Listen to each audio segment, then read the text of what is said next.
Student, welcome to study of commerce.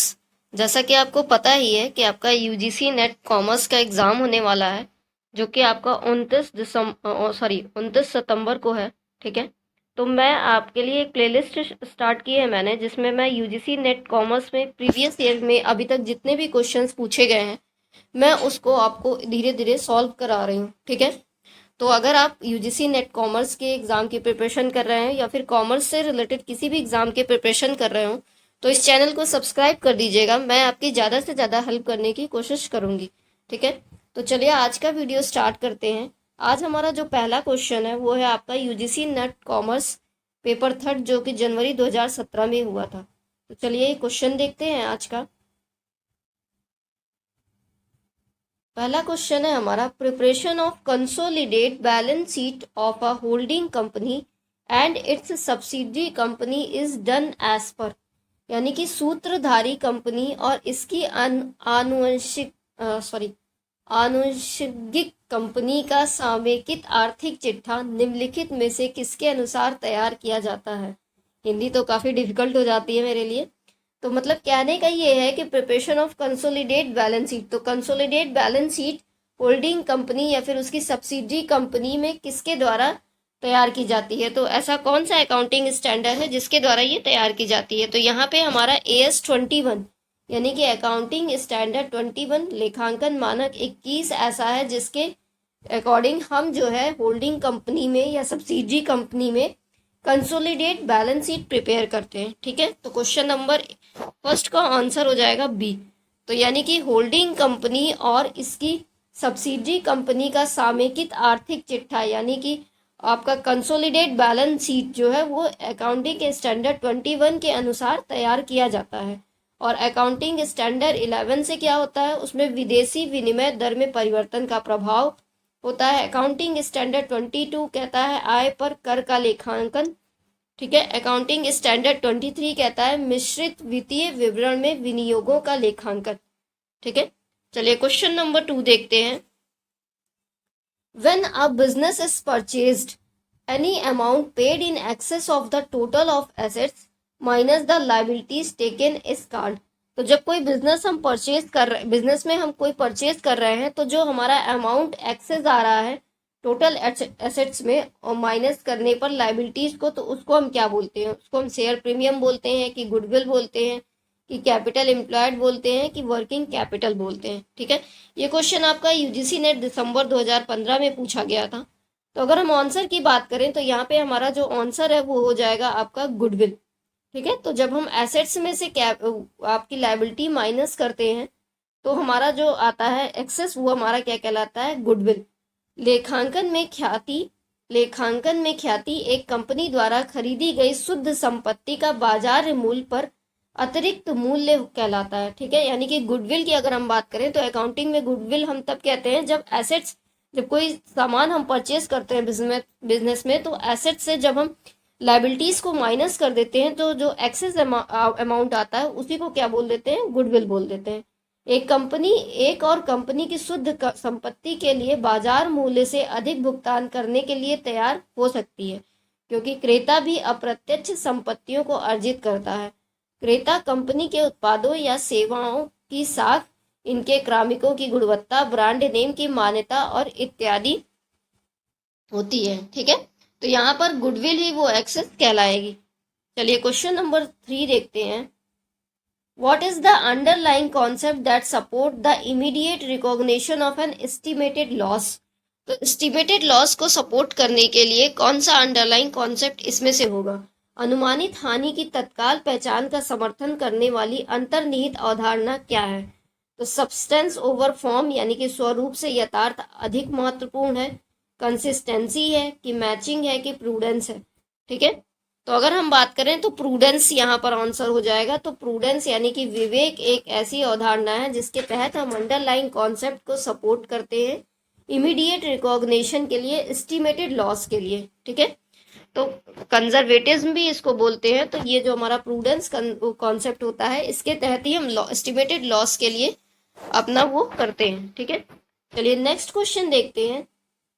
Next question है हमारा, responsibility accounting aims to. तो उत्तरदायी लेखांकन का लक्ष्य क्या होता है, तो रिस्पॉन्सिबिलिटी अकाउंटिंग का क्या ऑब्जेक्टिव होता है, क्या एम होता है। तो 4 ऑप्शन दिया है। पहला है आपका ensure that a manager is punished if things go wrong, यह सुनिश्चित करता है कि गलत हो जाने पर प्रबंधक को दंडित किया जाएगा। ये तो ऑप्शन ही सुन के सही नहीं लग रहा है। बी है आपका ensure that cost become the responsibility of a specific manager, यह सुनिश्चित करना कि लागतें विशिष्ट प्रबंधन की जिम्मेदारी बन जाती हैं। ये हो सकता है। Allocate cost to all areas of a business, लागतों को कारोबार के सभी क्षेत्रों में आवंटित करना, ये भी हो सकता है। Reduce the cost that a department incurs, विभागों को की लागतों को कम करना। तो आंसर की बात करें तो यहाँ पे हमारा आंसर क्या हो जाएगा, B, ensure that cost becomes the responsibility of a specific manager. तो रिस्पॉन्सिबिलिटी अकाउंटिंग की बात हो रही है, तो यहाँ पर रिस्पॉन्सिबिलिटी की ही बात की जा रही है मैनेजर की, तो इसलिए ये ऑप्शन हमारा सही हो जाएगा। ठीक है, चलिए इसका डिस्क्रिप्शन भी देख लेते हैं। नियंत्रण प्रणालियों में से एक जिम्मेदारी लेखा पद्धति है। तो ये क्वेश्चन आपका यूजीसी नेट एग्जाम पेपर 3 जून 2014 में पूछा गया था।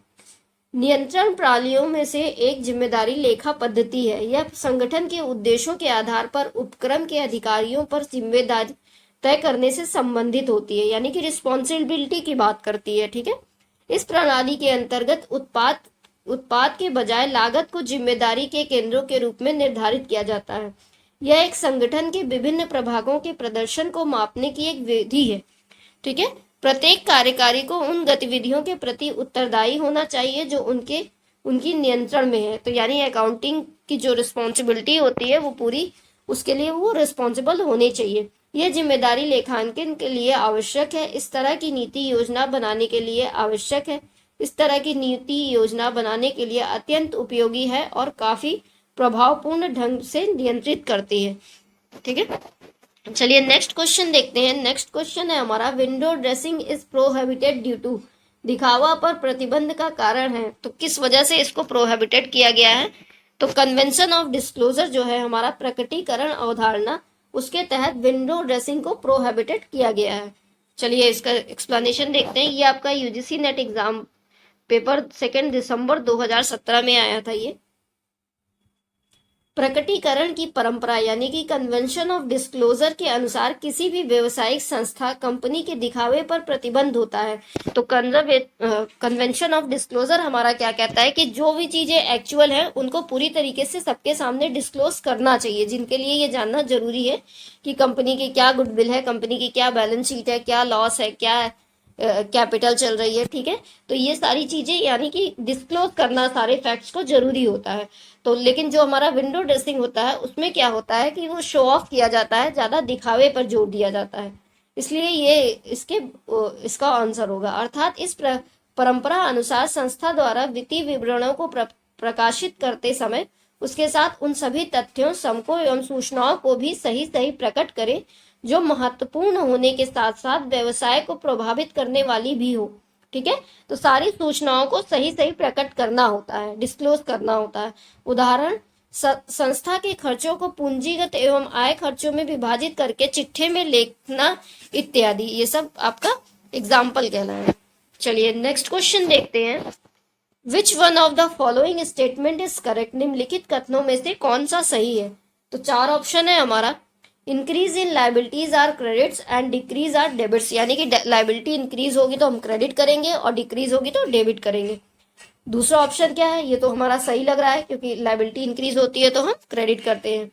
Increase in assets are credits and decrease are debits, ये तो गलत लिखा हुआ है। जब इंक्रीज होती है एसेट्स तो हम डेबिट करते हैं ना कि क्रेडिट करते हैं, तो ये ऑप्शन गलत हो जाएगा। Increase in capital are debits and decrease are credits, ये भी गलत लिखा हुआ है। कैपिटल हमारी लायबिलिटी होती है और जब वो इंक्रीज होती है तो हम उसको क्या करते हैं, क्रेडिट करते हैं, तो ये भी गलत हो जाएगा। नेक्स्ट देखते हैं। Increase in expenses are credits and decrease are debit, ये भी गलत लिखा है। एक्सपेंसेस जब इंक्रीज होते हैं तो हम उनको डेबिट करते हैं, क्योंकि नॉमिनल का रूल भी है, हमने पढ़ा है कि debit all expenses and losses. तो एक्सपेंसेस और लॉसेस जब इंक्रीज होते हैं तो उसको हम क्या करते हैं, डेबिट करते हैं, ना कि क्रेडिट करते हैं। तो ऑप्शन डी भी गलत हो जाएगा। तो आंसर हमारा यहाँ पे ए सही हो जाएगा कि लायबिलिटी इंक्रीज होती है तो उसको हम क्रेडिट करते हैं और डिक्रीज होती है तो डेबिट करते हैं। ठीक है, तो ये था आज का वीडियो आपका, इतने टोटल क्वेश्चंस थे। आई होप आपको वीडियो पसंद आया होगा। वीडियो अगर पसंद आया होगा तो लाइक कर दीजिएगा, चैनल को सब्सक्राइब कर दीजिएगा आगे के और वीडियोस देखने के लिए। Thanks for watching.